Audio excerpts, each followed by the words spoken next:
आज के जो रेसिपि आमी बानिয়েছি সেই রেসিপির নাম হচ্ছে প্রাচীন একটি রান্না মাটনের নুক্তি। দেখুন কত সুন্দর সুস্বাদু, এর মধ্যে কোনো হলুদের কিন্তু ব্যবহার করা হয়নি। আসুন দেখে নিই কিভাবে বানালাম এই সুস্বাদু মাটনের নুক্তি। নমস্কার, আমি পারমিতা, আপনারা দেখছেন পারমিতার পাক। নুক্তি হচ্ছে মাটনের একটি বিরল পদ। এটি বাঙালির একটি হারিয়ে যাওয়া মাটনের রেসিপি, অর্থাৎ কিনা খাসির মাংসর রেসিপি। যেহেতু আমি মাটন বানাবো সেজন্য আমি এটা সর্ষের তেলেই বানাচ্ছি। বাঙালি অথেন্টিক রান্না কিন্তু সর্ষের তেলেই হয়। অ্যারাউন্ড আমি এখানে 3 স্পুন মতন অয়েল দিলাম এবং সেটা প্রেশার কুকারেই বানাবো, কারণ প্রেশার কুকার ছাড়া মাটনকে নরম করা কিন্তু একটু সত্যি কঠিন কাজ। প্রথমে আমি দিচ্ছি এর মধ্যে একটু চিনি।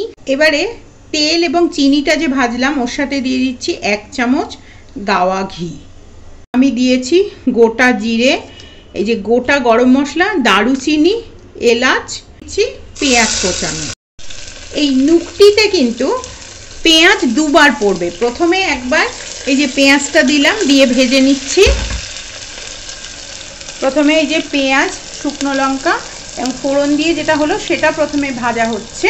আমি এই যে এখানে এনেছি মাটন, এখানে অ্যারাউন্ড এই 350 গ্রাম মতন মাটন আছে।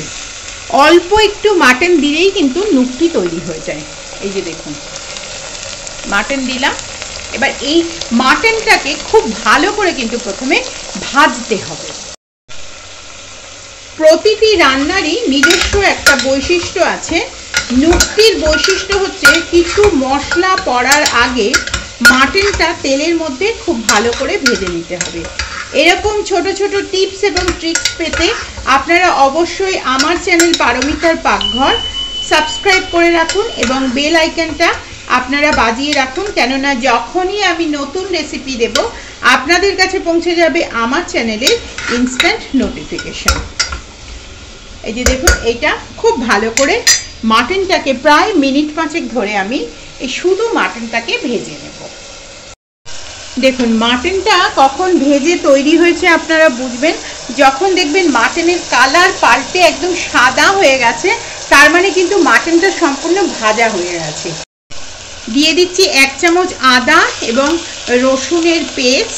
আদা এবং রসুনের পেস্টের মধ্যে মাটন যখনই রান্না করবেন সেক্ষেত্রে কিন্তু রসুনের পরিমাণ কম এবং আদার পরিমাণ বেশি দেবেন।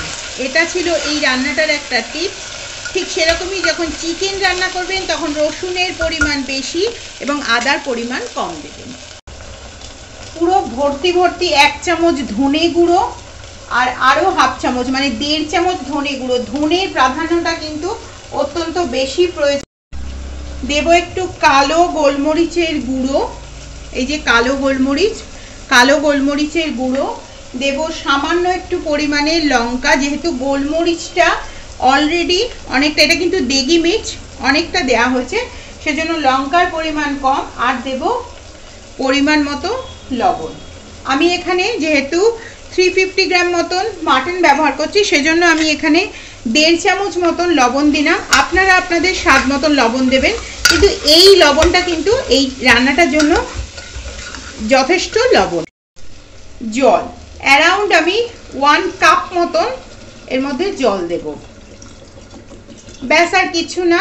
জল দেবার পরে এটাকে আলাদা করে আর কোনো কষাবার প্রয়োজন নেই। আপনারা এইটাকেই একটু নাড়িয়ে চাড়িয়ে প্রেসার কুকারে 4টে থেকে 5টা হুইসেল দিয়ে নেবেন, কিন্তু তারপরেও হুইসেল দেবার পরেও কিন্তু এটাকে হাফ অ্যান আওয়ার মতো আপনারা প্রেসার কুকারেই বসিয়ে রাখবেন।